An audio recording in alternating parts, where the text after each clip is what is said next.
I see. Okay, probably have to do vertical video, I think, on the phone.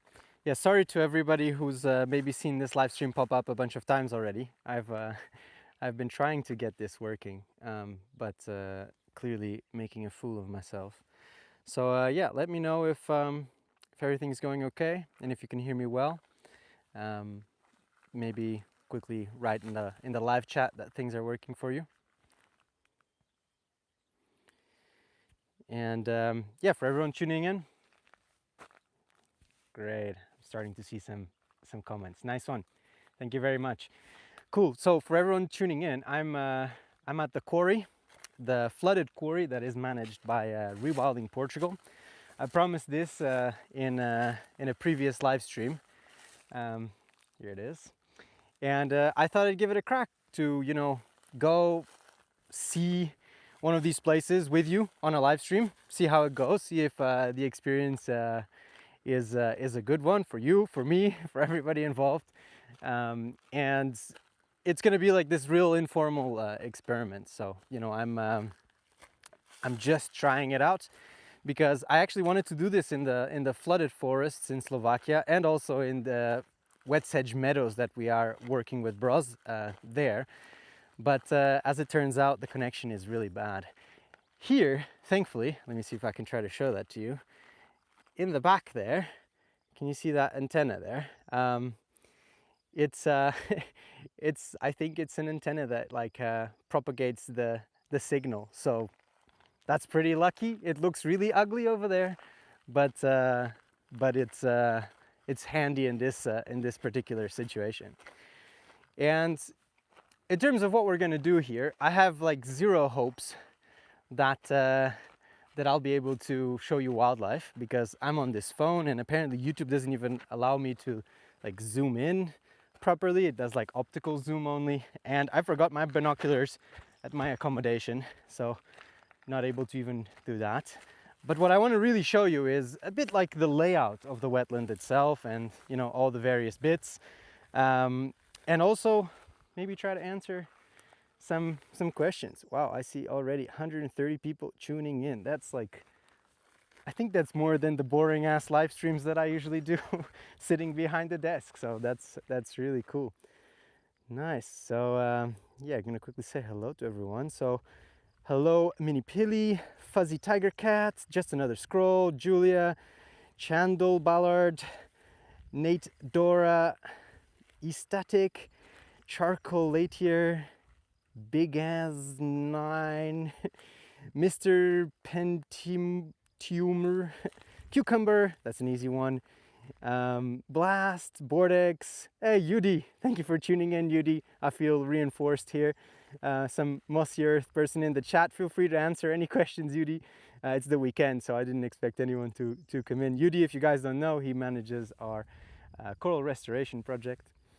Kirk, Bamboo, Ribby, Wolf, and many, many others. There's 143 of you. Very, very cool. So yeah, feel free to fire. I'm gonna stop a lot during this wetland tour, so feel free to fire any questions that you have about this project or any other project. And just as a reminder, this is a project that's managed by Rewilding Portugal, one of our partners. So this is not one where our team is the one managing things. This is one where we've supported them financially and also with some ideas on what could be done. And essentially, this is an area that was really heavily exploited. There was a lot of mining, a lot of quarrying going on here, and after the work stopped, I think because it wasn't like really profitable anymore, Rewilding Portugal started, looking up this property, wanting to buy it. And eventually they found someone who had the capital to do so. So they put that together, the owner came in, bought this, and it's a really good opportunity because in this area there's very little water accumulation. So to have like all of this wetland in this region is quite special. And the issue with it though is that because of the way the holes were dug, it wasn't really sort of maximizing its potential as a wetland. So the water was running through the system like really fast. It was, a missed opportunity of sorts. So, and that's where we've come in to help Rewilding Portugal create all sorts of barriers to retain the water, expand the flooded area, and create, you know, a wide variety of wetland ecosystems. So key here being, you know, various depths of water, a lot more margin, a lot more water surface, probably a lot more water retention in general as well. Let me see some questions. Monsieur, how are the carnivorous plants? I don't know. We could almost try to go there. It's like really at the top end of the wetland, so it might be pretty tricky to get there and to fish them out. But we could potentially get there if. Yeah, there's a few conditionals here. My data might run out. Who knows? I bought like 2 eSIMs and whatever, so I hope it works out, and also my battery. So I hope that it works out, but yeah, those might be some conditionals limiting our reach here. Get some beavers in there. Yeah, well, no beavers in Portugal yet, huh? So that's a long way away. They wouldn't have enough enough trees here probably, but it would be really cool to have them at some point in the future. Love all your work. Do you have any, yeah, another question around beavers? Yeah, fair enough. I mean, it would be so exciting. I would like to do a project with beavers almost from the storytelling perspective, because they're this symbol of rewilding. So we're looking for some options. There are beavers at some of our project areas, but yeah, not here. How many species are there in the mines? How are the willows? Well, the willows, we'll get there, but the willows in the main lake, they're definitely dead. That was kind of expected. You can see them there, and you can see them there. But on the margin, all of them are like, you know, the new line of willows is cropping up. So that's completely what we expected. How warm is it there? It's 33 degrees and I'm boiling, so I brought a backpack just with some water so that I don't boil alive. How are the crayfish? Are they eaten? No, and it's kind of funny with the crayfish. We thought like that we would have to do an intervention, but really they haven't spread. They're kind of being kept in check by the native wildlife. So for now, it's kind of on pause with the crayfish. Maybe you guys should acquire a few solar battery banks. Yeah, you know, that'd be cool. Are there big herbivores in the area? Not currently, although I think Rewilding Portugal has grazed this area with cows and will probably do so again in the future. There are beavers in the Douro. Okay. I didn't know that. João, another Monsieur team member here. Thank you, João, correcting me with the factful information. So there are beavers in Portugal, in the Douro region, so then not too far from here. Which birds can you see or hear? I've been hearing a lot of nightingales, a lot of sirens, and I've been seeing a lot of ducks, storks, herons, you know, so a nice mix of wetland species as well. Okay, well, there's so many amazing questions because there's now 200 of you that I need to carry on. So maybe first explanation here, at the bottom of this flooded area there is one of the drainage ditches that got blocked and allowed for this water accumulation here. So all of this that you see here is additional flooding caused by the blocking of that drainage down there. And actually a month ago when I was here, this was all flooded as well. So this was fully connected. And I think that's like a nice feature of this area, is that it's not the same all year round, right? Like nature likes diversity. So here you can see there's plenty of water here. But when I was here a month ago filming one of the video updates that we'll release at some point this month, it was completely connected and running here. So, you know, the flooding levels really vary a lot. And I think that's a pretty cool feature of the wetland. So then where I'm walking here, this is also a barrier. So this was one of the ones that broke initially due to a storm, but now essentially it forces the water to go all the way around the way that I just showed you. So essentially it's really doing its job for what it was intended to do. And what this barrier here that I'm standing on does is it allows for all of this flooding here. So in the video that I'm making, I'll have a lot of before and after shots, and you'll be able to see that essentially there used to be a very thin, narrow channel with some fast running water right down through the middle here. So with the creation of this barrier, actually it was probably like right there next to the willows, it was very narrow, and then that was probably one of the sides still. And with the creation of this barrier, we've increased the flooding area like massively in this direction. And it also created a much sort of smoother gradient going into this plantation of ash trees here. So that's also something I think desirable, different depths of water. Let me see, maybe a few more questions. I want to be a marine biologist. My parents say it's not a viable career because not enough job market. I mean, you're not going to get rich doing conservation work, but you might be happy. Maybe tell that to your parents. Being happy is pretty important. Any fears of forest fires this year? Every year in Portugal there's a fear of forest fires. I think that's just a constant. For here it's a massive issue. Someone asking about tempting to jump into the water given the temperatures. Indeed it is, but I've already been paddling around in this wetland with my camera, so no swimming for me on live stream. That's good enough. Are eels able to reach it? No eels here. Are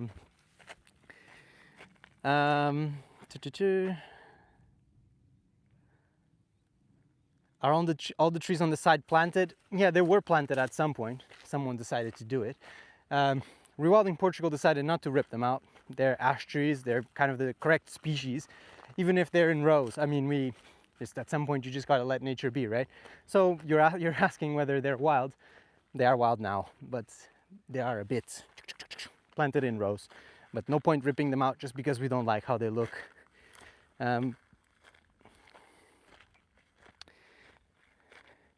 There are beavers in the Oxbow Lakes of the Danube near Bratislava where you got a project, right? Yes, beavers are all around our projects that we have with Bros. So yeah, plenty of them there. Sadly not in the flooded forest, but you know, to a degree we do need that running water. So getting to another interesting bit. This area here, where you see the willows there in the middle, that is where that channel ran, right? So that's why the willows are there. So the margin got pushed all the way back here, and where I'm walking right now, at least about a month ago, this was all flooded, and now it's just wet. But it's again like an interesting environment because, yeah, in amongst all this semi-aquatic, vegetation. Ooh, don't know if you could see that little. I think I want to say a frog. They are very fast here. Yeah, my hopes for filming wildlife are extremely low, but they're all here. Oh wow. Yeah, this is the classic for me, you know. I often go and film these projects, and you know, through the corners of my eyes I'm seeing like all kinds of wildlife like escape. Sometimes wildlife that would make the story for me like really exciting to tell, and they're all just so now I get to do it on a live stream in front of a lot of people. I see someone saying emotionally rich better than financially rich. Completely agree. Let me see if I get to the bottom of these comments. What's the next important step in this area? Probably just letting it be, which is kind of nice, right? It's probably getting near to job done. Monitoring, I guess that's a really important thing to mention, because quite often projects don't have the sort of foresight to include monitoring in their planning, and that's, you know, really key if you want to know if you were successful or not. Cool, so another interesting bit here, we'll get to it in a second, but back there's like a barrier that's holding up a lot of water and then pushes it actually to go around here and to go around this side. These channels, this was done by the water itself, so it pushed around there. And actually when I was here, this was running fully, and now it's stopped, disconnecting that upper area from this lower area in both channels, which is again quite interesting because I think it gives an opportunity to different species to take advantage of it when it is now kind of drier or disconnected, and these ephemeral pools are also valuable for wildlife to use. And here we're getting to a cool little bit. This is the second barrier that we have. Let me see if I can show it to you properly, because here's where the willows have started to make their comeback, both planted and naturally, which is cool to see. So let me see, right there, old willows, kind of this like a dead forest, if you will. They were the ones lining the previous water line where the water was, and they've died when the water rose too much for their liking. But here along the margin, you can see all these new willows. So these willow dominated margins will make a comeback, and they're looking really good. And if I remember correctly, the theory, well, I mean, it's quite an obvious one, but the theory when planting these was to, really hold this barrier here, so would make sure that it wouldn't wash out in a storm and make it like a permanent feature. And it has been rather successful. So what that barrier there is doing is it's of course flooding all of this, and when the water gets quite high, it accumulates in like various pools. There's one over there that now has dried up. Again, these are ephemeral pools. Same thing with this one here. So when I was here a month ago, these were all wet and full of water and with a lot of frogs and so on. So same thing there. And these temporary disconnected habitats are like quite good for amphibians, for instance, and various species of invertebrates, because it gives them a chance to kind of breed, have access to water without the fish being a nuisance. And yeah, here you can see this one's actually connected. This one here, I believe, is disconnected. Yeah, exactly. This is kind of like a neat example of an ephemeral pond that looks quite nice. And the way these were flooding is just both through that side with the accumulated water and through like this side here, overflowing over there and then kind of slowly moving into here. It was really cool. And it's nice to see that after, I want to say it's now 4 years since the interventions were done here, that the water dynamics are holding up. It's kind of a validation of the work. Cool, let me see. Okay, this still has water. Yeah, exactly. So up here you can see plenty of water. And this is, yeah, that channel that you saw at the bottom down there, that was already dry. So clearly it's sort of stopped at this point here. Let me see a few more questions. Any hoopoes today? No, that would be so cool. They are like a really fun birds. They actually go on my lawn sometimes where I'm living now. Really beautiful ones. Hey Jordy, what's up? Are the waters polluted from the old mining operators? Does it have healthy water for fishes and other species? Yeah, the water is healthy enough. The pollution isn't necessarily pollution. I think it's more like a lot of mineral deposits which gave the lake down there like a really weird color. That's why it was kind of blue, but it's no longer blue, which is really interesting since some of the interventions that were done down there, it's starting to advance along its sort of path of succession.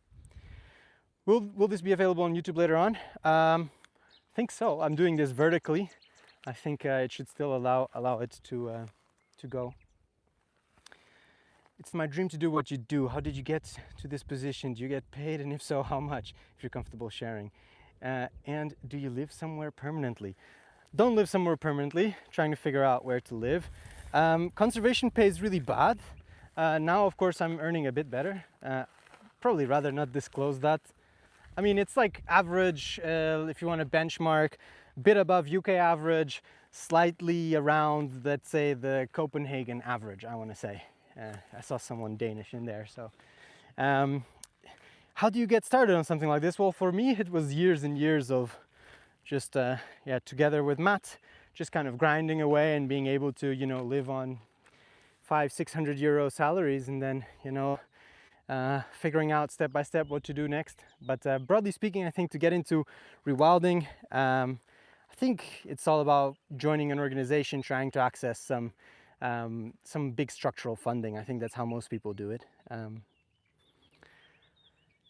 Okay, so onto the tour again. This is where the water accumulates in this big lake, and these barriers here, this is where a barrier was created that allows for more of this water accumulation back here. So essentially, but with the creation of that barrier there, I know this is rather confusing. It's much easier with a drone, but we're doing an on-the-ground live stream. With the creation of that barrier and another one behind it, it just forces the water to go all the way around. So it's also filling up this wetland back here, which, as you can see, has resulted also in this case of the dead willows in places that they're no for them to live. And yeah, then after it's around the wetland, it goes through that channel that we were just reviewing previously.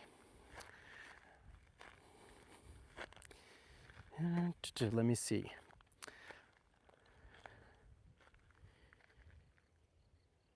Where does the water come from? Is it only from rain, or does it like stream? Yeah, it streams. It comes like running down, but also a lot of water, groundwater. So for instance, back in this hill that we're going to see in a bit, it probably is groundwater from the hill that comes out. Any projects in the Netherlands in the future? We could have your help for sure. I mean, I'm half Dutch. There's a fact for you. My father was Dutch. I was born in the Netherlands. I speak Dutch. I would love to have a project in the Netherlands, but oh, another toad jumping out of the way. I will not be able to capture one for you. I'm 90% sure. But yeah, project in the Netherlands would be really cool. My answer too often to these questions is we can't be everywhere at once. So we kind of have to be in places that are like where we find like a strategic opportunity to come in, you know. So often this comes organically, like someone has a really good idea, or we have a good entry point. Let's say like when Adriana, one of our biologists, knew Freddy in Ecuador, who ooh, big fat spider, cool guy. No, can I focus with this? No, of course it won't allow me to focus. They really restrict your tools here on YouTube. But yeah, you know, that organic opportunity allowed us to go work in the Amazon, a place where we wouldn't have gone in if we didn't have like a connection, namely Freddy, native Quichua man from that region, asking us to do a project there. So it's kind of usually how that works. And the Netherlands is rather full of really good projects already happening. Like there's a lot of rewilding money that comes from the Netherlands. I know Rewilding Portugal here has had a lot of Dutch money coming in. So the Netherlands is an exporter of rewilding capacity at this stage. So one might say that a lot of the additional value of us coming in with a project might be a bit lower than one might think. Let me see. Any projects in the Balkans? This is going to sound really stupid, but Croatia counts, right? Oh no. Well, we've had projects in Croatia, if that helps. There are these projects in the caves, cleaning up these caves and exploring a new cave, see if it had any endangered species. And the cave cleanup that we were doing was to help the olm, a fantastic blind salamander that can live to be 100 years old. And if you go into the depths of our YouTube channel, you'll see some much worse videos from way back in the day when we were filming those projects.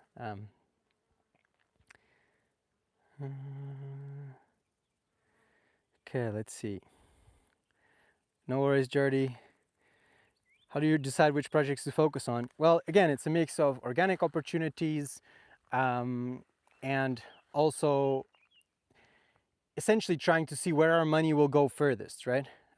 So it's all about identifying opportunities where a small intervention can have a really big long-term impact for a wild area. So whether that be restoring a natural process. Oh, this is full of frogs. Hold on. Surely I gotta be able to capture one on camera. I just saw 3 or 4 jump, but come on, little guys. You know, I say I give up to show you wildlife, but there's a part of me that just doesn't want to. Well, I don't think I'll succeed. This is another one of the pools that's formed. This barrier is one that was made with the digger. So that blocked the water that was flowing through there and the water that was flowing through here, and it held it back. And then again, the key thing here is it was forced to go all the way around. There's like loads of water back there, all the way around and back to where we were with the pools. Let me see.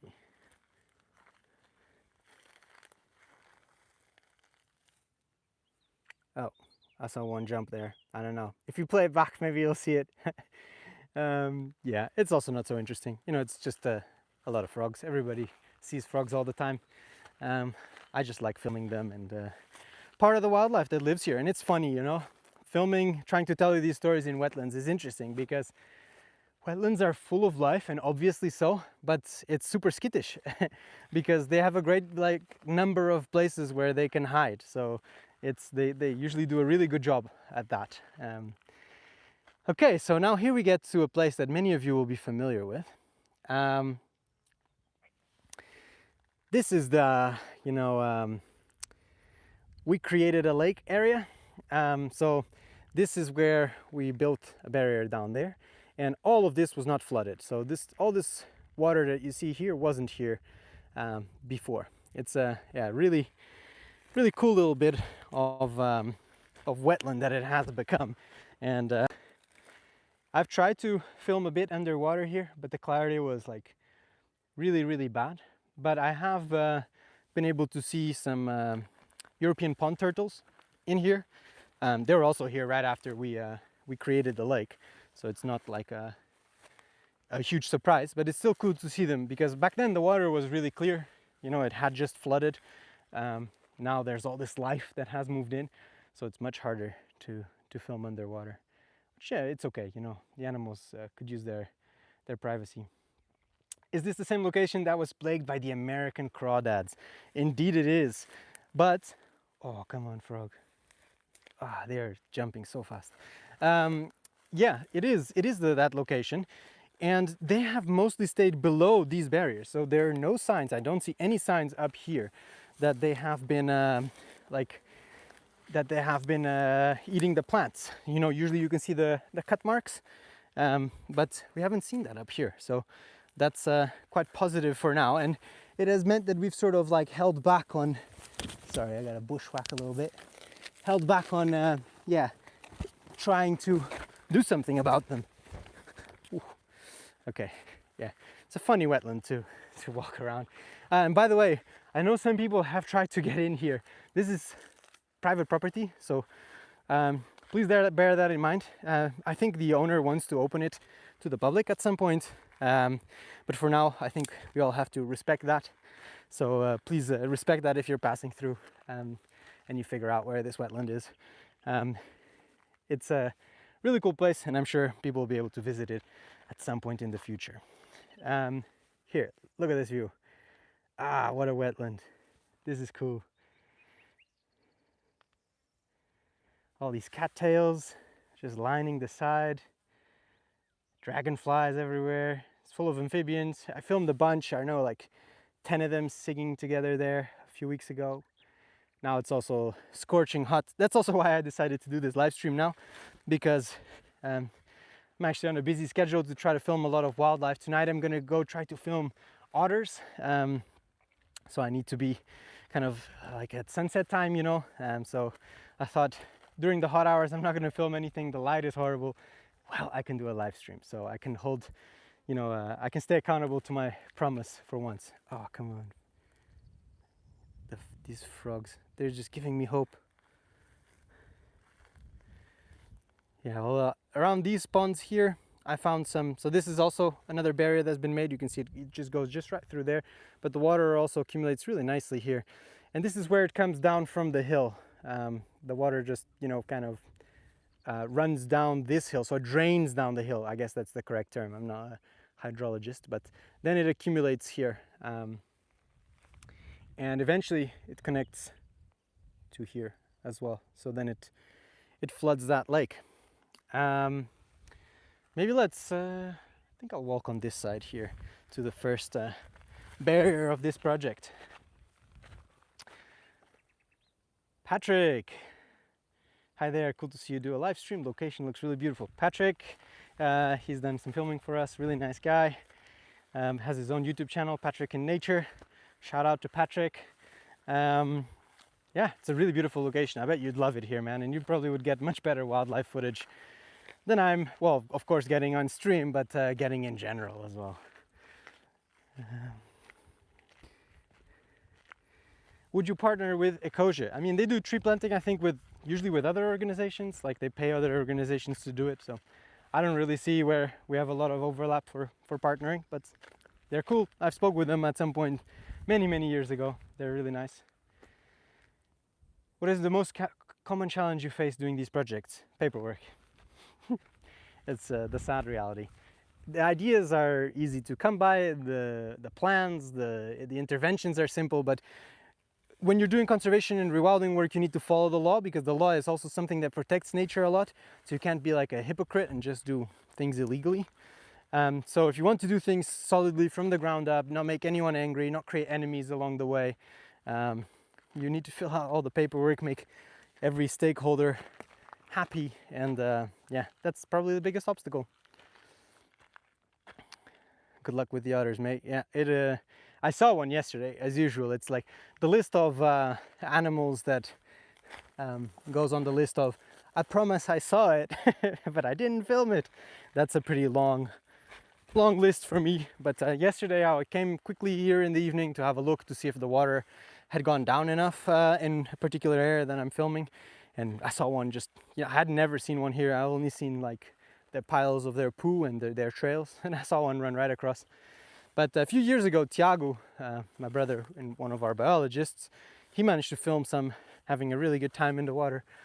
So I've been hoping since then that I would get a chance to do that as well, because, they're the main predator here for the crayfish, I think. And, they're fluffy, they're cute, everybody wants to see them.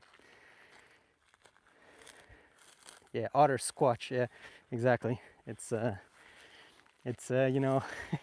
you'll see a pixelated shot of something brown running in the distance. So back to the wetland tour.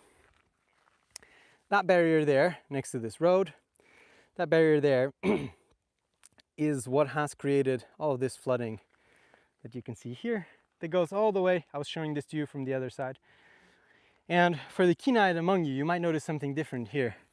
This had this huge forest of, like, this monoculture of, you can't call it a forest, it's not a forest, monoculture of cypress trees. Cypress, how do you say this? Cipreste in Portuguese. Well, huge monoculture was horrible right behind there.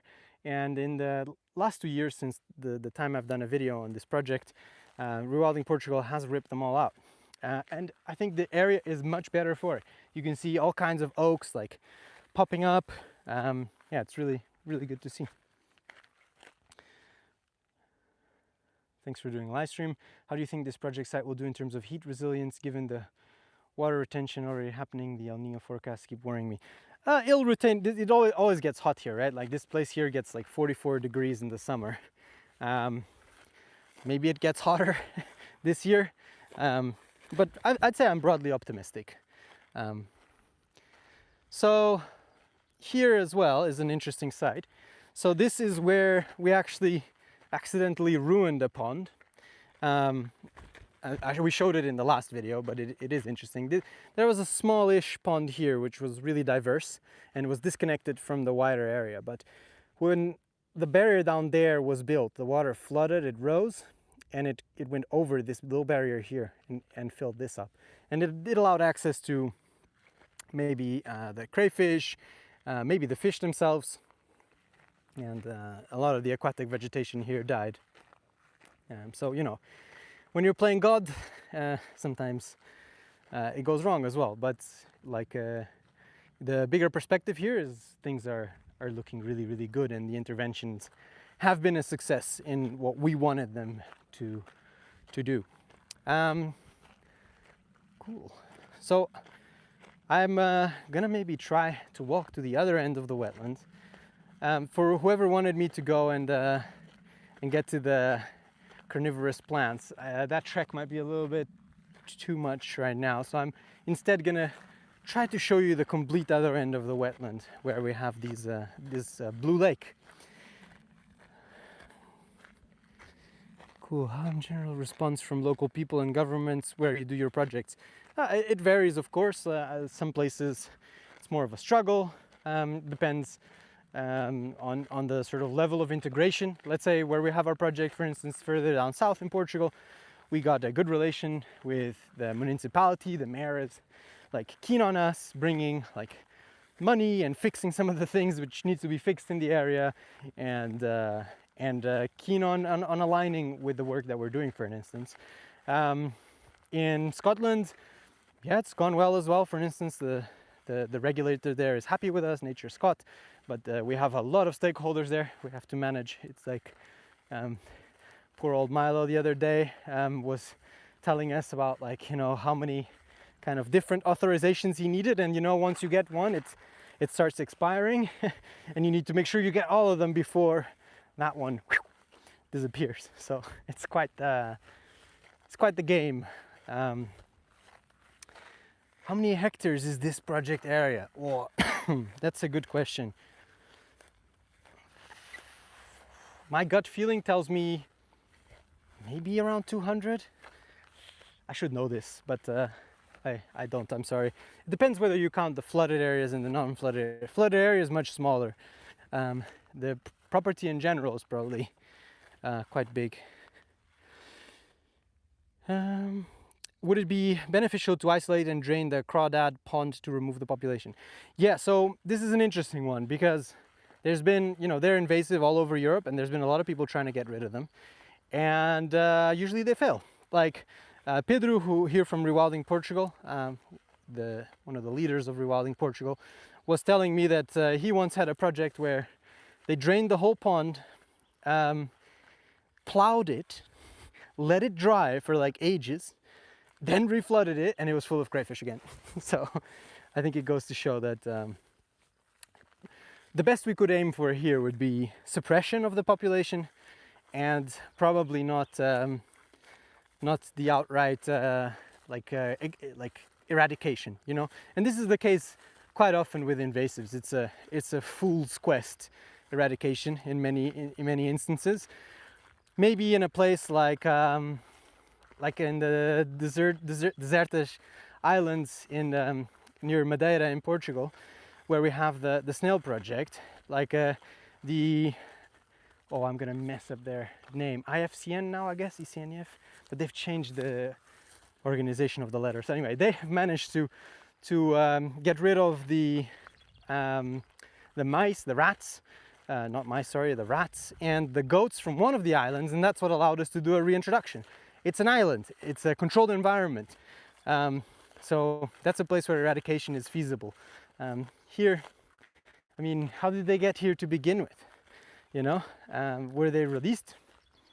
Did they spread here? So yeah, realistically, eradication probably never going to happen. But as I said, it seems to be the case that they're being managed enough, they're being suppressed enough by the birds, by the otters. At this stage, we haven't seen them expand further. I've seen way fewer of them. We also smashed a lot of their habitat further down when we smoothed out these tall sort of cliffy areas where they like to put their holes. So maybe that also helps. Eat them. Yeah, I mean, I was like, my plan was to make a video doing like a whole like crayfish stew, but I've gotten too busy.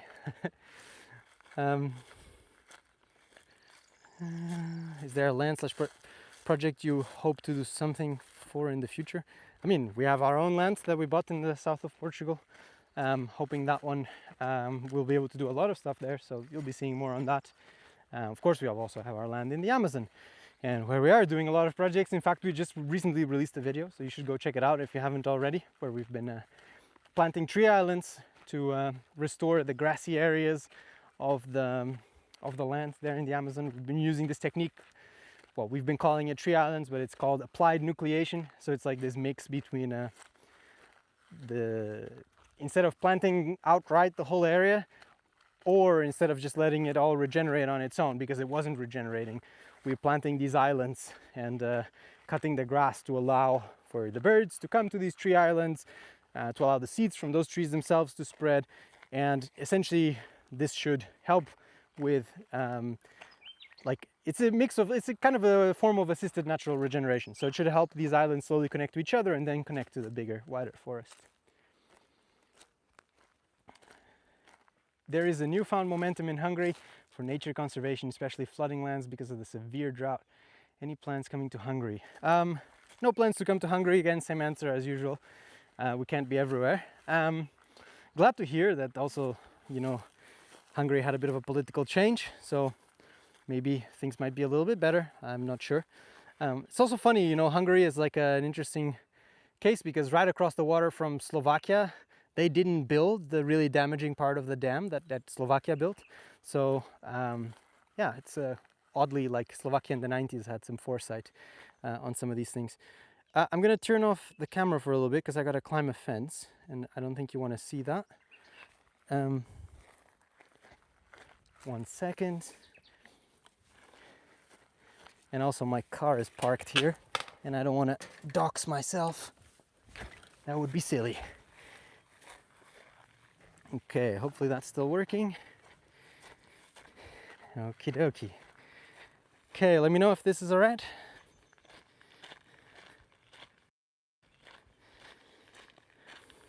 No, not trespassing. Rewilding Portugal usually give me the key to one of the gates that's easy to open with a lockdown down over there, but I wasn't able to pick it up from their offices yesterday. They're like an hour drive away, so I jumped the fence, but they know I'm here. Don't worry. Not trespassing, just kind of physically trespassing, but not in the real meaningful sense because they know that I'm here.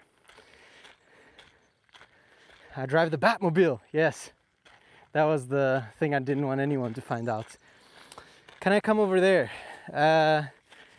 You probably will be able to visit this at some point. I don't think right now, because the owner still needs to sort of decide what to do with this in the long run, but I know that they have plans to open this up at some point.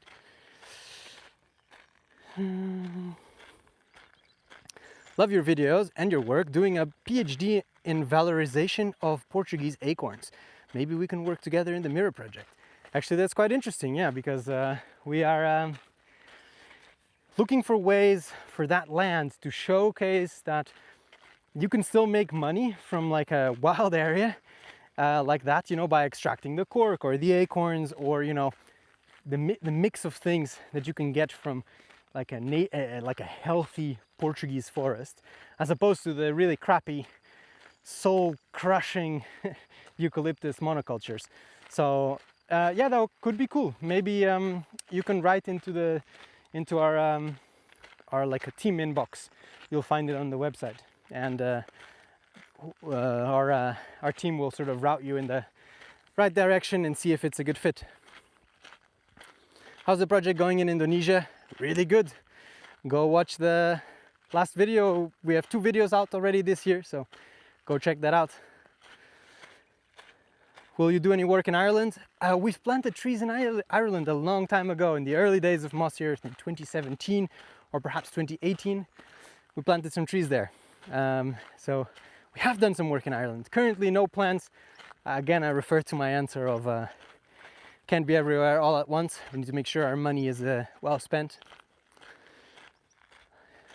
How do you make sure your rewilded land will stay wild in the future? This is, of course, one of the preoccupations that we have for our projects in general. It's a mix of 2 things, I would say. One is having confidence in the idea that mines are changing. Like, for instance, this place here. Why would you buy it? You'd have to buy it at a higher price. If the owner ever wanted to sell, right? You'd have to buy it at a higher price. And because of the nature aspect of what is here, the natural component is attractive, I think, now to a lot of people. But it immediately loses all its value if you are destroying the nature here. So you're probably buying it at a premium for the things that it has, the characteristics, the healthier ecosystem. And then there's nothing for you to extract, to make money from, to, you know, there's no value really for this land except as a nature place. So that's kind of, I studied economics, and it feels like that's the kind of meaningful shift in how the market appreciates a particular piece of land. So that's, I think, an important component. And besides that, I mean, you know, it's temporary, usually management agreements. So there's no like landlord who'll give you infinite access to a piece of land, right? In our case, when we own the land, we know that what we want to do with it, you know, what happens 100 years down the line when, you know, we're dead and maybe Mossy Earth no longer exists. Well, then we have to essentially hope that by creating value and showcasing the natural value of the land, that it's retaining that value exclusively if you keep the land in that condition. So, a bit of a muddled answer. I think it's the answer is we believe that it's just going to retain that value because now it's a better thing by being a wild place, and that mines are changing enough for that. So if you need to look 200 years into the future, that's probably it. Yeah, you can donate it to become a protected area, but of course we work with landlords. Like, so in this in this case here, there's a landlord who owns this that Rewilding Portugal found to help them buy this, and they need to agree on a contract, I think every 5 years or something, for them to manage this place, right? Like, people need to protect their assets, so you cannot control everything, and maybe that's how it should be, you know? Like, I'm a big believer in the plurality of, you know, like not it shouldn't be all centrally controlled or done in a certain way. So, but hopefully, you know, that the owners of such pieces of land that have invested in wanting to have them in an amazing natural way are not going to change their mind. They have to pay a premium for these things, you know. That's the thing. Hello, Duarte, Julia, little Mossy. Little guy's not here, and Julia also not. I actually drove back from Slovakia now on my own, and they've briefly gone to visit family.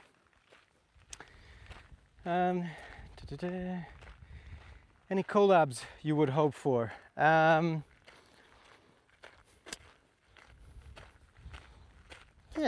I mean, I don't have like this like huge ambition. Maybe like Bow Miles in Australia would be cool. And I watch a lot of history YouTube channels, so I don't think it's very applicable there. And we don't do ads or anything like that, so I'm also not gonna go try to like buy them up or something like this.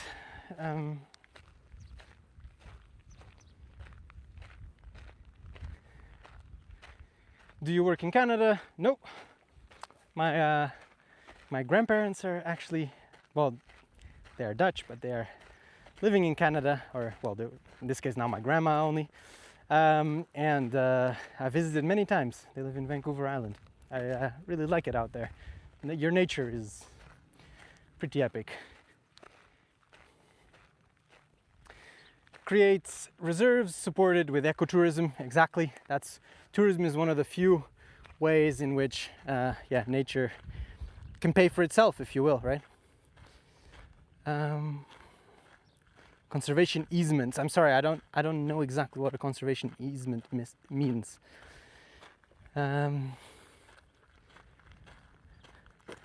Okay, great. So that place, it's possible to visit with a guide from Rewilding Portugal. There you go. So someone's clarifying this for me. So already now you can visit, which is brilliant. Collab with Yes Theory. They're cool, but they're like huge, and I don't know. I don't know what we would collab on. Usually we're kind of doing projects and just showing them, you know. That's like what we do. We don't make things too complicated. But you know, maybe it could be cool. So just I've walked now through the whole quarry, and these are the buildings there. You can see a digger for some recent work and the wonderful 5G antenna that's boosting me right now. And actually here is where I saw an otter ran yesterday. I think it was going from there, the Blue Lake, to its quarters over here. Please let me know if the wind is a problem on my microphone. It's getting a bit windy now. Conservation plus tourism, I'm guessing, is conservism, I suppose. But yeah, I mean, for us, in case you don't know, we started this rewilding travel company.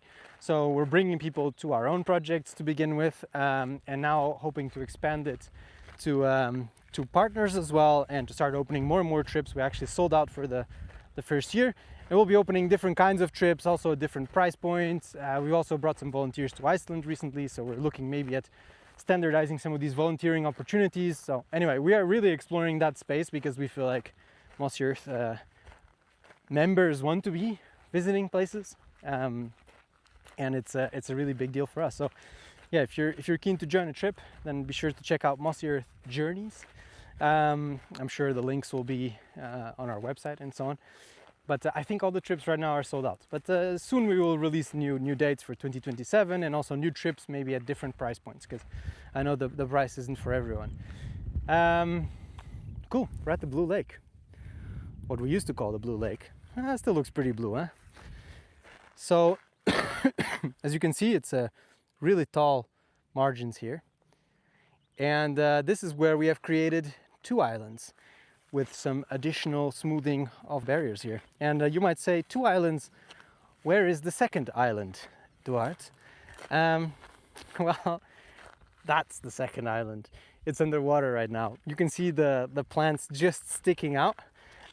This year, in case you don't know, was the record rainfall in Portugal. So this is a record water level. This will be an island in a couple of months once the level goes down a bit more. I saw a lot of like swallows hunting right around the island. I think I can do some optical zoom at least, or actually some digital zoom. Oh yeah, that looks so ugly. But yeah, there's the island. You can see it there. So that's one of the islands, and that's the other island. This island was made by adding dirt here. So there used to be this huge structure here, like really ugly, super vertical walls, and it got smoothed out, and a lot of dirt was put there in the middle to create an island. So that one's visible a portion of the year. In most years, I mean, this was probably a once in a, I don't know, 10-year event or something like that. Essentially, like in the dam in the Mira where we work, it filled up the last 20 years of water loss in the dam level. So that tells you how much rain came down. And then, yeah, that second island there, that one was created essentially by, because you can see it's full of trees, they didn't grow that fast. It was just by disconnecting a portion. There was like a pond behind it, and it was just by disconnecting it. And I think what's cool about islands is it gives some peace and quiet to some of the animals who don't really want to be disturbed, so especially birds, nesting birds. And in the other big lake that's back there, it's all these little islands with trees. They're covered in heron nests, so they're actually nesting there right now. I was filming them earlier. So yeah, it's just creating another kind of type of habitat, and also smoothing out this area. This is where here, right? So right here there was this like thing which stuck out. It's like, if you go watch the old videos, and I'll do a lot of drone shots to compare exactly like with the old ones, but it was like these vertical walls, and the vertical walls, this is where I filmed the crayfish most successfully. Every hole I looked into there had like an American crawdad, just with their big red claws, like looking at me. So by demolishing that's also hammering the habitat they have to create their holes. So something also like a nice little positive side effect there. Let's see. Do you expect the average water levels in the area to increase over time, or are the pools lakes pretty much what they will stay at?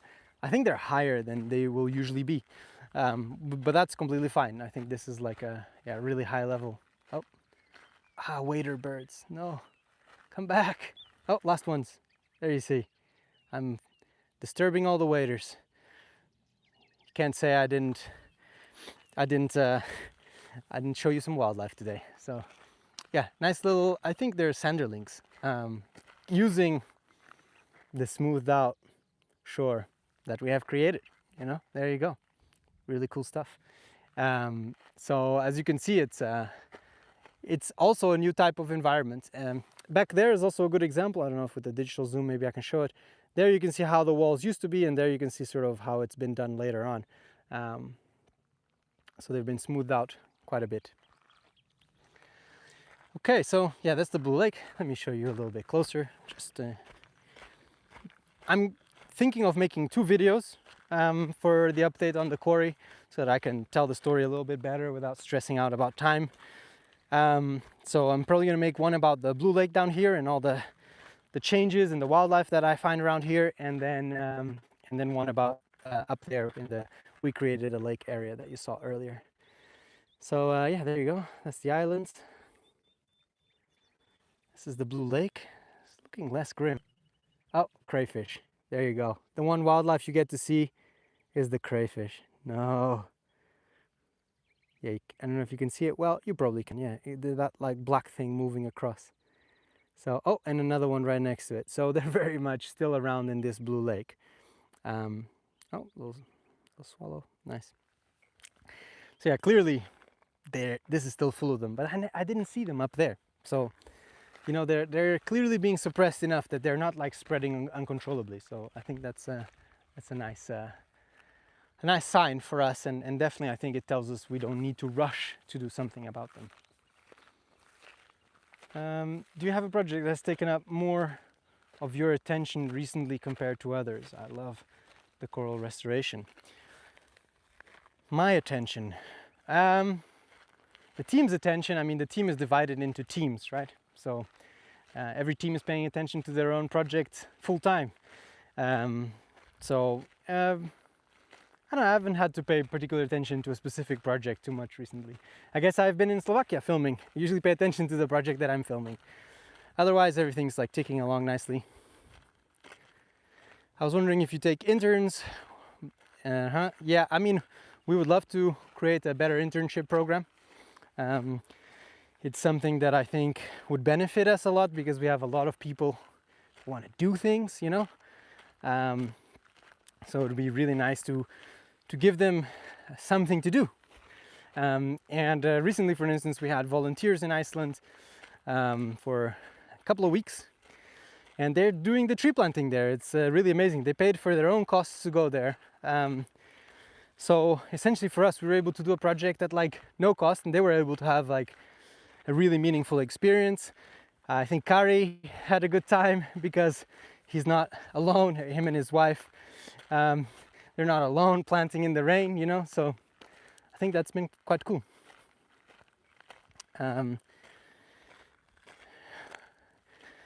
Why don't you guys collaborate with Planet Wild? I mean,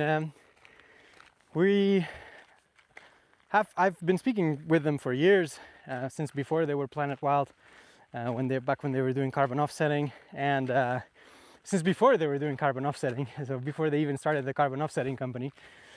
So we've kept in touch, and there's been this idea perhaps of them funding one of our projects. I just haven't pushed too much on that yet, but I mean, broadly speaking, they're raising money, giving it to organizations. So I think the opportunity for collaboration really for us would be if they wanted to give us some kind of money. Yeah, it would be quite nice. So yeah, I maybe need to get on top of, I think the last I spoke with Marcus, I needed to send him some project suggestions. And that's kind of been on my backlog for a bit. Hi from Slovakia, and I would love this channel. Is there a way I can help join you on the project? Well, for Slovakia, go help Bros. Bros is an incredible organization. They do amazing work in Slovakia, and they need volunteers. They have a volunteer mailing list on their website. So if you're in the Danube area, and also I think in the White Carpathians, they have work as well. So yeah, be sure to check them out.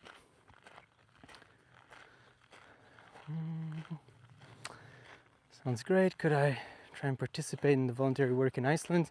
Don't mind paying the costs. Yeah, well, this year it's kind of wrapped up already. Probably we'll do it again next year because it was such a positive experience. So yeah, definitely keep an eye out. We wrote our members about this opportunity, and then people signed up. So that's is the red rumped swallow present around the quarry? I'm not sure, but I know there's some keen birders in Rewilding, Portugal that have made huge lists of, like, I think is now, I don't want to say the wrong number here, but out of the top of my head, I want to say 200 species of birds or something like that. So in that list on eBird, I'm sure we'll be able to see that. If you guys have any plans to go to South Asia, Sri Lanka, currently, again, as I usually say, no plans, we can't be everywhere at once. I've never been to Sri Lanka. I would love to. Sounds like a really interesting country. Do you need someone who can do remote work? We've had people volunteer a day a week working remotely. Usually it's hard because people have lives and then they get busy, and it's hard to sort of kind of feel like you can set a deadline on someone who's working for you for free. And so it's been mixed experiences on that front, and usually we like to pay people for the work that is more on the sort of backhand side of things. So I think that's currently a no, but yeah, we've thought about potentially opening things up a bit more in the future. Do you have any project in Spain? Yes, we do. We do red kite reintroductions in an area where they used to be really abundant and then they disappeared. And so we're helping fund some of the reintroductions together with Amus.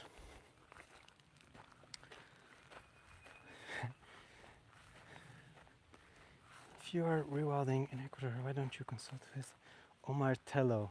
Yeah, sorry, I don't know who Omar Tello is. But Adriana has consulted with many people doing a lot of work there, so don't worry about that. Arid desert restoration. Yes, we have a project in Benin where we are essentially helping with some research around how termites and trees interact and how termites could potentially be used to create like more resilient tree planting projects. So it's quite interesting research stuff that's coming there. But cool, I wanted to show you something. This is like a bird watching hide. And I'm gonna turn the corner here and I'm gonna try to show you the herons if I haven't spooked them already. Oh yeah, I see one back there. There is a heron right there. Oh, you see all the herons. So they're the ones nesting on these islands. So I'll make sure I don't fall in the water. That would be a bad way to end the live stream. Yeah, there they go.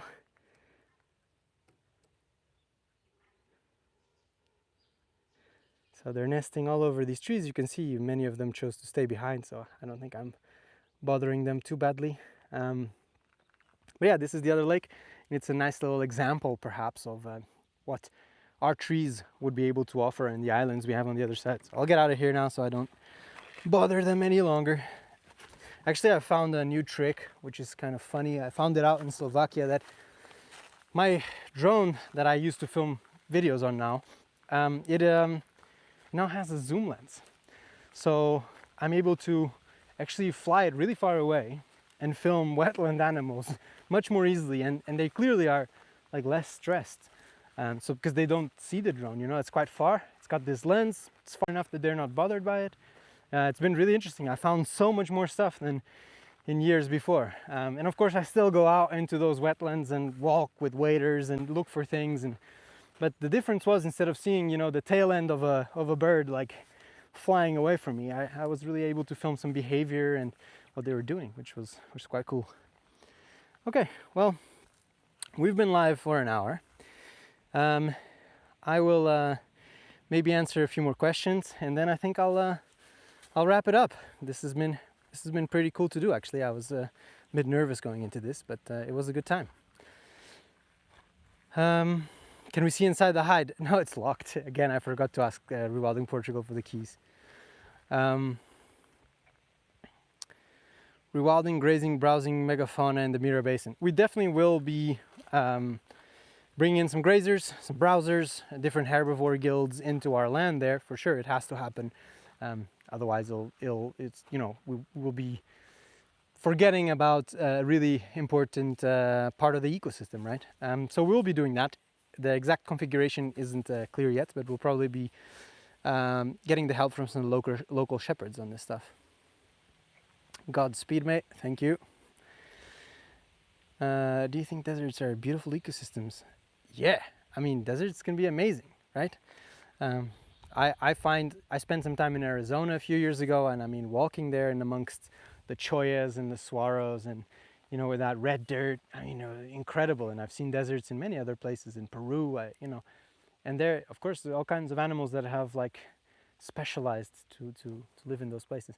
I've seen a channel here on YouTube recently that goes and looks for, like, essentially is this guy that goes like lifting rocks in the middle of the night in Jordan, and looking for like these huge camel spiders, I think they're called. I mean, it's like fascinating the kind of stuff this guy is finding under the rocks. So yeah, look it up if you like deserts. Cool. Well, I think I'm gonna wrap it up now. I'm just gonna plug a bunch of amazing things that we are doing. So if you want more in-depth videos of our work on the ground, be sure to check the Mossy Earth Field Notes channel. Please subscribe there if you haven't already. If you want the videos that I'm usually making on the Mossy Earth main channel, the one that we're live streaming on right now, then also please remember to subscribe. Got a lot of really exciting I have 9 videos filmed right now. A lot of really cool, exciting flood-related stuff here in the quarry, stuff in Slovakia, you know. So yeah, there's a lot coming. And of course, the only way that we can fund our projects is through our Mossy Earth membership. So that's people who contribute to our projects on a monthly basis with a subscription, and we then use that money to, you know, fund work like this that I've been showing you here for the last 66 minutes. So either we fund our own teams in Portugal, Scotland, Indonesia, and Ecuador, or we fund amazing partners such as Rewilding Portugal here, or BROS in Slovakia, or Rewilding Argentina, or Foundation Conservation Carpathia. You know, we've had like a lot of really amazing partners over the years, and we'll continue to have in the future. And yeah, I think the other point that's quite interesting about our membership right now is that we are trying to create these like open source rewilding frameworks that everybody can use, so that we can leverage, you know, all you enthusiastic people that want to do stuff yourself. So we're looking to make a lot more of those tools available. We try to be as transparent as possible and report negative results. I'm really excited about showing more of the things that didn't work out. We always include it in a project whenever it's worth mentioning, but I now want to like make videos focused specifically on that, because it's a huge bias within the conservation world. And I think this like scientific minded work, this science-led process, this ethos that we have is like a really valuable and important thing, and that I'm really proud in our organization. So yeah, many reasons to become a member. If you haven't, please consider becoming one at mossy.earth. And besides that, what else can I say? If you're a member, you can always grab a t-shirt from our website as well. You can contribute to additional projects through the Fund Extra. We actually grab that money and put it directly into the projects. It's really an additional way for us to get money for the projects on a sort of per need basis. And we of course have the trips. I think again, no trips are open right now. They've all sold out, which should tell you how cool they are. We've already run a couple and they've gone really well. And we're hoping to run a lot more next year. So when the dates release, you'll be able to see something here on YouTube, I'm sure, or as a member, you'll get an email. So that's also another really nice way to support our work. Cool. I think that was everything. Now I have to find the button to stop live streaming, and that should be it. Thank you very much to everybody who tuned in. That was actually a really cool experience. I was kind of fearful that this would be like a less positive experience. Cool. Let me see. How do I? Oh no! Now it's gonna be like the 10 seconds where I'm like, like the boomer. How do I turn this off?